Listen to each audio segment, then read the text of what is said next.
Je suis entrepreneur dans la tech et consultant dans le domaine de l'IT. Je suis franco-tunisien, donc né à Paris, grandi en banlieue parisienne, ayant vécu quelques années outre-Atlantique. Je suis revenu en France pour faire un petit peu de politique en tant qu'élu dans ma ville d'origine, donc Le Blanc-Mesnil. Et j'essaie donc de développer la plupart des projets dans le domaine de l'innovation, de créer des ponts entre la France, mon pays de naissance, la Tunisie, ma patrie, mais aussi différents pays en Afrique, et de développer un petit peu, de démocratiser l'innovation entre les différents pays.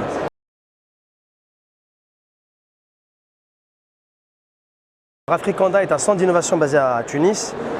J'ai commencé dans le domaine des startups très jeune, à l'âge de 17 ans.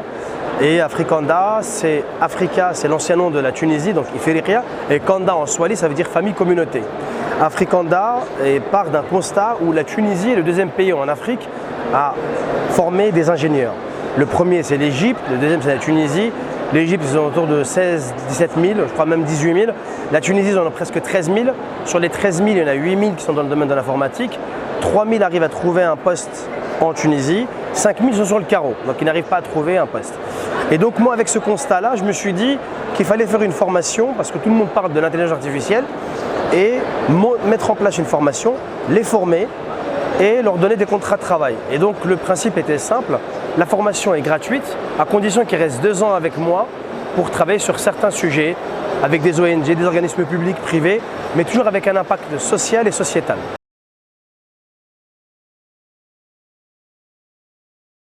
Africanda est né, donc la réflexion est née en fin 2016, début 2017. Et donc depuis 2018, on a accompagné aux alentours de presque 800 et quelques personnes. On a un impact, entre guillemets, on montait à une douzaine de nationalités en Afrique. Donc tout est à Tunis. Avant le Covid, les formations se faisaient à Tunis. Après le Covid, c'était 70% en remote, donc en ligne, et 30% sur place, avec 2 proof of concept, donc j'arrive à mettre en place des projets pour que, après leur session de 3 mois, parce que c'est 6 mois, après 3 mois, donc ils font un projet pilote, donc un proof of concept pour voir exactement là où ils y sont. Et après les 3 autres mois, le deuxième POC, donc le proof of concept, qui leur permet de voir là où ils sont également. Aujourd'hui, Africanda se tourne vers un espèce de think tank dans le domaine de l'IA.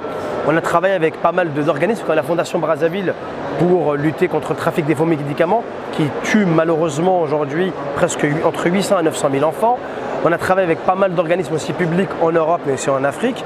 Et on a, de par notre succès, de par nos projets, eu cette légitimité où on est aujourd'hui partenaire exclusif de l'AFRIA, donc l'Agence francophone pour l'intelligence artificielle. Nous travaillons avec la délégation ministérielle à l'IA, donc sous l'égide du gouvernement français. On a pas mal de réseaux en Afrique, outre-Atlantique, et on essaie un petit peu de développer, de mettre en valeur l'IA africaine, donc c'est IAA comme on dit, pour qu'on mette en valeur ces profils-là. Et après les 2 ans, donc la plupart des personnes soit créent leur start-up parce qu'ils sont de l'entrepreneuriat et ils passent à l'entrepreneuriat, ou soit ils essayent d'apporter un petit plus parce que nous, nos projets, s'il n'y a pas le social et s'il n'y a pas l'impact sociétal, on peut faire de l'argent, il y en a partout, mais il faut qu'il y ait un impact. Et cet impact-là, pour nous, est très important parce que c'est dans notre ADN.